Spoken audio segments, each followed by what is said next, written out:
ጸጉራችሁ እየረገፈ የተነቀለ እያለቀ ለሚያስቸግራችሁና ቤት ውስጥ መፍትሄ የምትፈልጉ ሰዎች ማለት ነው አንድ ቀላል መፍትሄ ልንገራችሁ። የሚያስፈልጋችሁ የቅጠል ጥብስ ቅጠል ዘይት ወይ ደግሞ ሮዝሜሪ ኦይል የሚባለው እና ቀይ ሽንኩርት ነው የሚያስፈልጋችሁ። እንዴት ነው የምታዘጋጁት? ከዚህ በፊት ምናልባት ሞክራችሁ ሊሆን ይችላል። ሽታው አስተልቷችሁ ትታችሁ ሊሆን ይችላል። ነገር ግን ዛሬ እንዴት ሽታውንም ማስወገድ እንደምትችሉ ነው የምነግራችሁ ማለት ነው። ምንድነው የምታረጉት? በመጀመሪያ ደረጃ ሽንኩርቱን ከትፋችሁ ታዘጋጃላችሁ።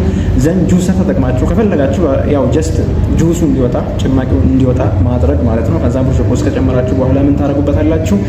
5 የሚያክል ጠብታ የሮዝሜሪ ኦይልን ትጨምሩበታላችሁ። ዘን ጸጉራችሁ ላይ ጀስት እንደ ሻምፖ ትቀባላችሁ ማለት ነው። ለስንት 1 ሰዓት ይቆያል ማለት ነው። እዛ ላይ 1 ሰዓት እስከ 2 ሰዓት ማቆየት ትችላላችሁ ማለት ነው። ከዛም በኋላ በቀዝቃዛ ውሃ በሻምፖ ማለት ነው ቤት ውስጥ ያለው ሻምፖ ማንኛውንም ሻምፖ ተጠቅማችሁ ማጠብ ማለት ነው።